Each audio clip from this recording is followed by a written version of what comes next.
In our rapidly growing world of innovative technologies, big things often come in small packages. Our next speaker is championing the use of modern technology to drive a safer and more efficient world from a different point of view. As CEO of Airware, Yvonne Wassenaar is focused on digitizing the physical world with drones to allow industries such as mining and commercial insurance to benefit from the modern-day technologies, including cloud, machine learning, and artificial intelligence. Previously, Yvonne served in executive roles at New Relic, VMware, and Accenture. She also held several board of director positions, including Forrester, MuleSoft, Bidium, Harvey Mudd College, and the Athena Alliance, a nonprofit focused on increasing gender diversity in the boardroom. Yvonne received her bachelor's in economics and computer science from UCLA and an MBA in strategy and operations from the university's Anderson School of Business. She is the proud mother of 3 socially conscious children and an avid traveler who uses her experiences abroad to deepen her understanding of human interaction and perspective. Please join me in welcoming Yvonne Wassenaar to the stage. Welcome. Thank you. Thank you so much.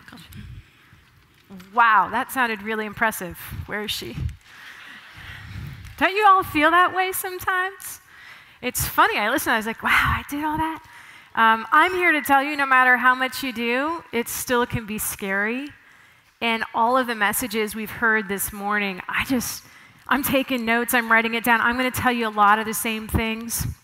But these events are important because as somebody asked the question earlier, like, I know these things, but how do you keep it real? How do you keep it present? And I believe you keep it present by talking about it and sharing the stories and realizing that you're not alone, and this is a journey for all of us. So I'm going to talk about building a better world in really 2, I think, powerful dimensions. One is technology, and the other is leadership, and particularly the leadership in this room. Because my deep belief is that with technology creeping into every aspect of life, every aspect, we need more diversity at the top levels to increase not just the diversity of perspective, but the social consciousness on how we program that technology, what we tell it to do, and how it affects the communities, the education systems, and all of that around us. And so my goal today, in the next 25 minutes or so, is to hopefully inspire all of you, male and female alike, to dig a little deeper and to reach a lot higher, because it's up to us to build this better planet. So with that, there's 2 areas. One, Jim talked about the importance of digitizing. I have what I think is one of the coolest jobs in the world. I get to work with drones, I get to work with technology, I get to work with big machines. So I'm going to give you a little bit of a sense of how technology is changing the world of mining and construction and kind of the physical planet we live in.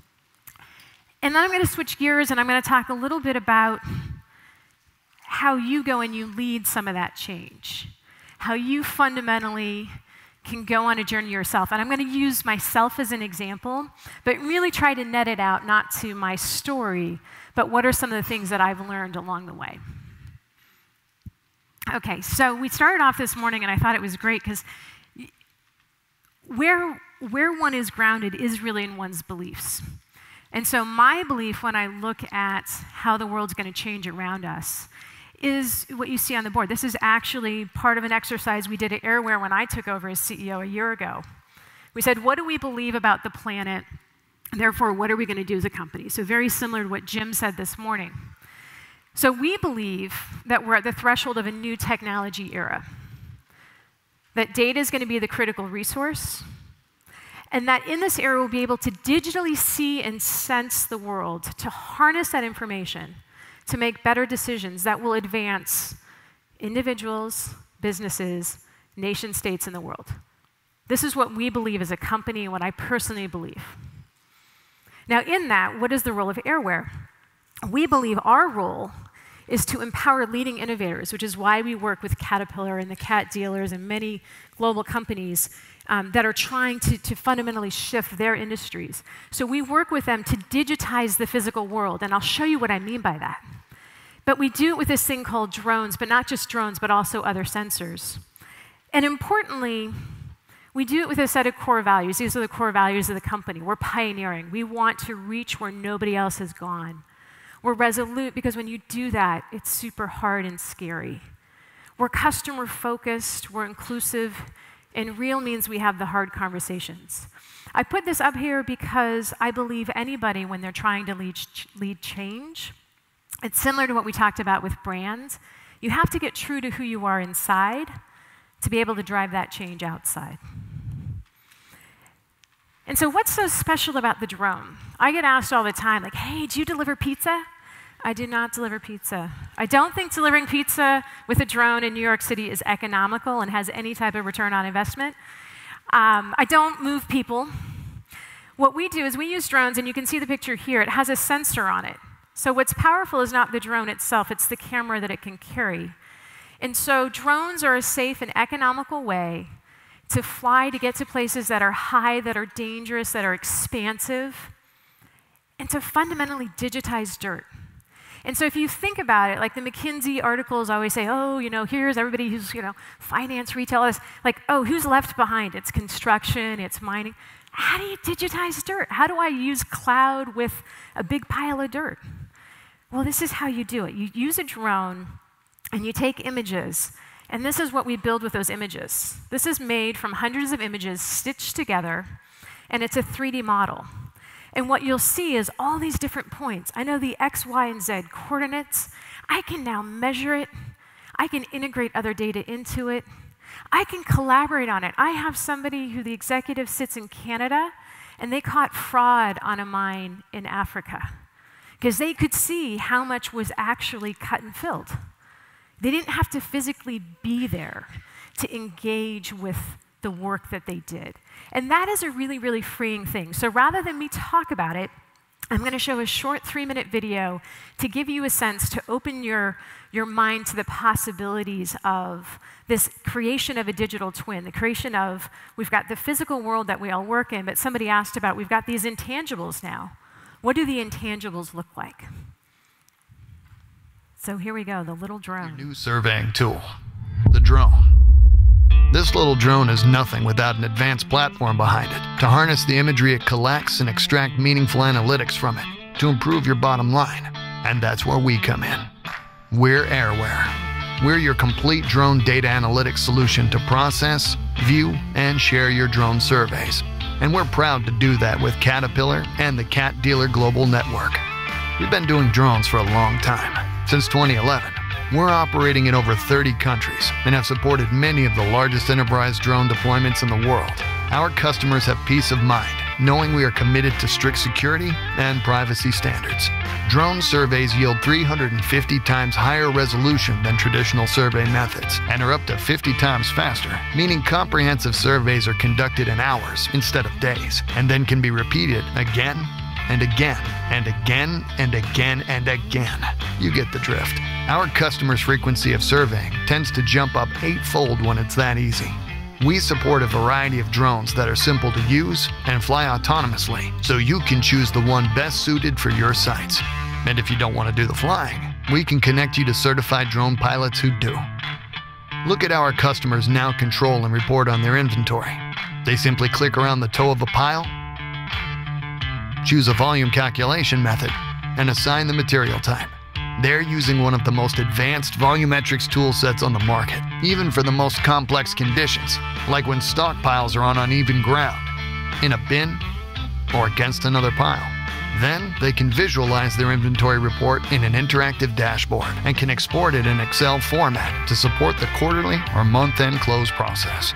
We also offer an automated service used by customers who can't measure their own inventory due to audit requirements, or just like the convenience. Ask us about it. A digital worksite is much more than just stockpile accounting, though.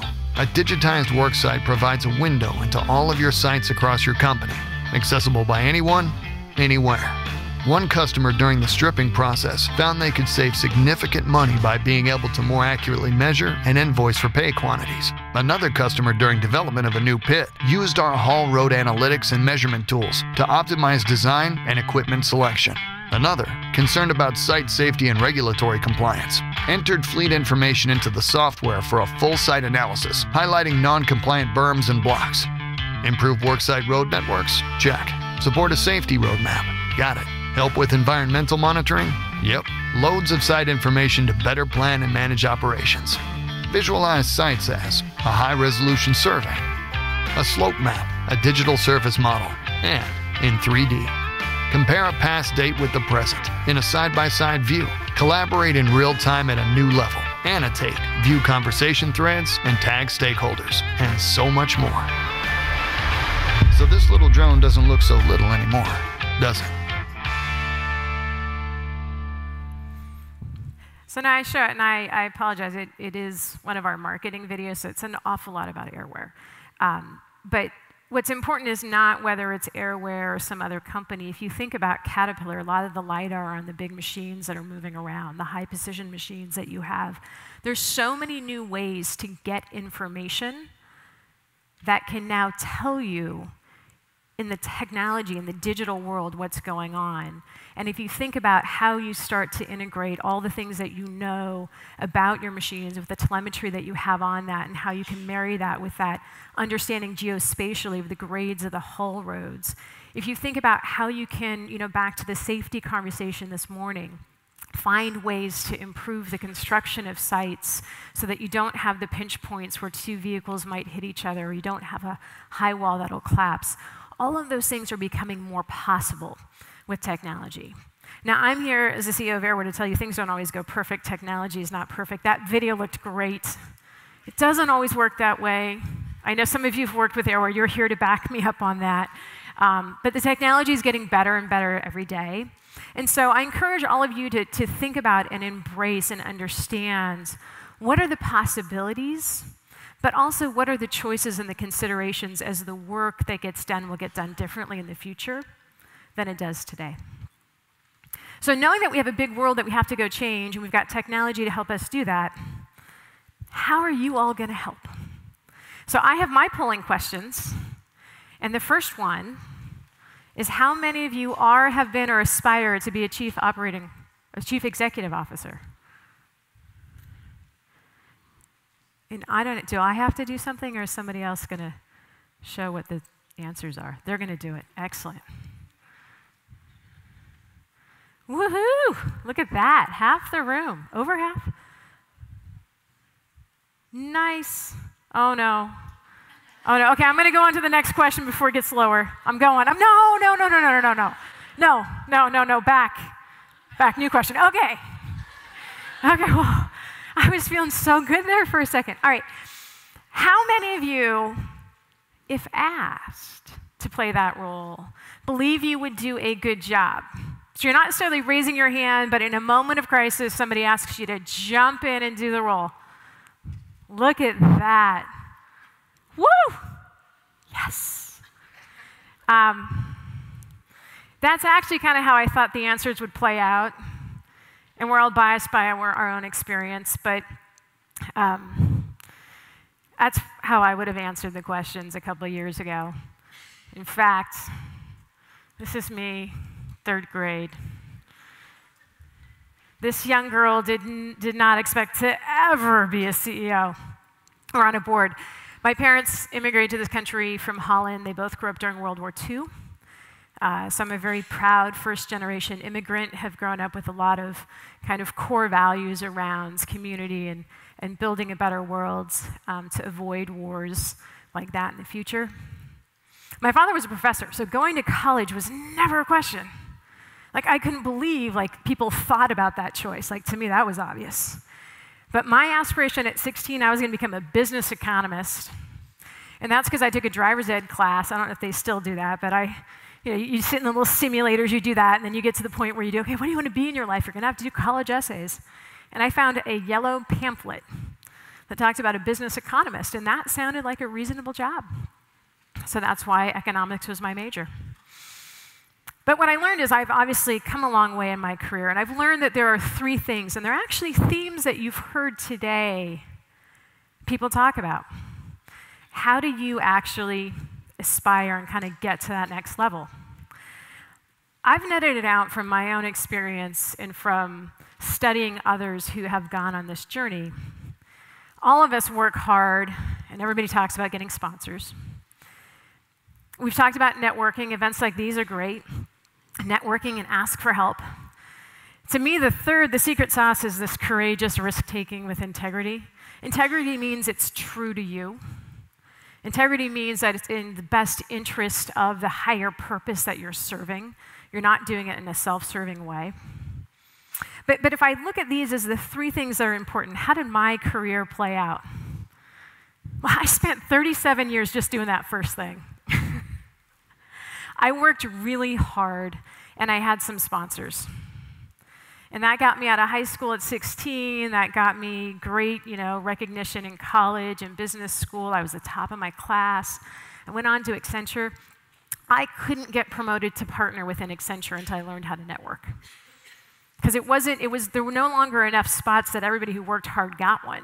You actually had to know people. Well, then I spent 10 years really doubling down on networking, and I learned to ask for help. I had some executive coaches, which were amazing, and I did pretty well. But it really is in the last 3 years that I have reached higher and done more. And I'm here to tell you, it's not because I woke up and in the middle of the night something, some lightning bolt struck me and I was all of a sudden just so much more brilliant. I still make mistakes, I'm still not brilliant. I still work hard, but there was something that happened. And I want to share that something with you in the hopes that maybe it resonates with some of you so that you can reach that highest level too on what I think is one of the hardest things, which I call this courageous risk-taking. So this is where it happens. This is a conference room within New Relic. It was a Friday afternoon, and I was running up. I was late for this meeting. One of my guy friends said, "Hey, I think you and Mary Cranston, who was the first female to run a global law firm, and another one of these powerful female executives, I think the three of you should just get together. Because I have this feeling if the three of you get together, something's going to happen." I was like, "All right, Andrew, fine." So I remember I'm running up because here's this really powerful woman. I'm going to go meet with her. I get in the conference room. I sit down. I'm kind of sticky because I've been running up the stairs. I'm like, oh, gosh. And all of a sudden, the three of us are sitting there, and we're like, what are we supposed to talk about? We're all here because Andrew fed us the same line, and now we're sitting. So it's kind of the classic conversation we'll have here. Oh, so you have kids, so career. And all of a sudden, the other executive, she tells this really compelling story about how she got to where she was because she had this really powerful grandmother who had served as a role model, and how that influenced her as a young child to not settle for that Wall Street wedding, but to go out and do her own thing. And she's been incredibly successful. And she was really grounded in how your childhood changes you. And I don't know what came over me, but I sat there and I said, you're right. I said, my childhood has so driven who I am today. But my childhood was nothing like yours. For me, my parents immigrated. They got divorced when I was 4. I had an alcoholic and sexually abusive stepfather. I left my house at 16, not because I was brilliant, but because school was my escape. School was my path out. And so I put everything I had into going to school, and I worked so hard, and I was never going to be dependent on a man the way my mother was, and that fueled me, and that fuels me to this day. And Mary looked at me, and she's like, so you're a fear-driven person. Fear-driven? I'm like, did you hear anything I just said? I'm like, I am not a victim. I went through all this, and I didn't even tell you. I'm like, my fiance passed away from cancer. I went on to have 3 kids on my own as a single mother. There is nothing this world can throw at me that I can't handle. What do you mean fear-driven? I was angry. And Mary, God bless her, she sat there, she goes, It's okay. It's okay. Lots of people are fear-driven. You're fine. I was like, I am not fine. This is Friday afternoon, and all of you guys know this. You race home. I have 3 kids, and I'm like driving to the grocery store. I'm doing all this stuff, and I'm like, how can she think I'm feared? I am so infuriated. And I'm sitting there, and I'm thinking about it, and I was like, oh my God. There is nothing the world can throw at me that I can't handle. I have spent my entire life thinking the world's going to throw bad stuff at me. Maybe I am fear-driven. And all of a sudden I was like, oh my God, fear-driven, okay, whole new paradigm. Here I am thinking I'm like just going to conquer, I'm fear-driven, okay. And so I meet with my executive coach, and I'm telling him this story. And he's like, this is great. This is great. I'm like, this is great? He's like, yeah, because you're not a victim. He's like, you're a survivor. There's nothing the world's going to throw at you you can't handle. You're a survivor. He goes, but you could be a thriver. Like, imagine if you weren't afraid of things and you really went after it all. And he made this comment to me. He said, in some regards, it's amazing how much you've accomplished in spite of yourself. I was like, this is not my week for compliments. But I thought about it, and what I realized was I was always hedging. If you look at the roles I was playing, I was always in support of somebody else. I was always kind of coming up with the good ideas, doing all the work, but somebody else was in front. That wasn't as risky. That wasn't as scary. People could pull me up, and that's how I got where I was. But I wasn't out on the front line, and why not? So this is when it becomes participative. We're going to go a little thing. I want you all to think about, because I want you to understand why this has such a huge implication. Think about something you really want. You want good water for everybody in the world. You want to solve bad diseases, you want a cruise ship, I don't know, but think about just 1 second, what is something you really, really, really, really, really want? Okay, I'm going to give you the chance to get it. Here's all you have to do. You're going to come to the top of a mountaintop, and there's going to be 2 teams that go and they do a couple races on the mountain, and whichever team wins, they get everything they want. Every single thing they wished. And the best of it is you get to pick who you're going to go with. There's Natasha, and there's Jorge. Okay, so you're at the top of the mountain. You guys all know what you want. Okay. Natasha's going to go first. Okay, she's getting there. She puts her helmet on. She's going to go down the mountain. She's looking good. She's getting really close to the ski jump. Let me show you the ski jump. It's a serious ski jump. She's got to do a flip. And as she gets close, I don't know if any of you ski, but I remember doing this. She slows down a little bit. And you know what happens when she slows down? Her skis catch each other just the slightest bit, and she goes up in the air, and she crashes. Oh my God. She's just like laying on the ground, and you're all sitting there, and you're looking at her. And thank God she gets up, and she kind of goes the last little bit, and she turns, and she gives you a little weak wave. Okay, Jorge's, it's like, okay. He's like, I'm going for this. He goes down. He looks like this. This is him. He just swings off of that. He goes with the greatest confidence. He gets down there, he waves his, yeah! And now it's your turn. You get to ski down the mountain. You don't have to go off the jump, but you get to ski down the mountain, and you get to pick, are you going to join Natasha's team or Jorge's? And this is for the thing you want most in your whole life. Now, I'm not going to do a polling question, but I'll tell you, most people, even if they really like Natasha, are probably going to go with Jorge. Because this is really big. This is super important. And you know what happened to Natasha? She's actually the better skier. But what happened is her friend got hurt on a ski jump the day before. And she was getting ready to go down. She's getting ready to go down. And all she could think about was her friend and how her friend got hurt. And so that's what caused her to slow down, because she didn't want to get hurt.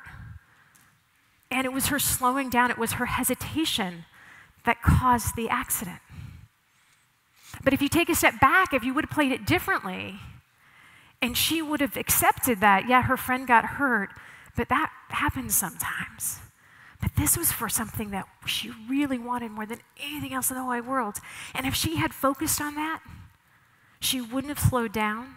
She would have made a better jump. She would have had the winning team.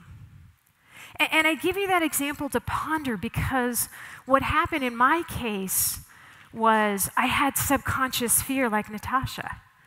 And so when I worked with my coach, he said, you're never going to get rid of the fear.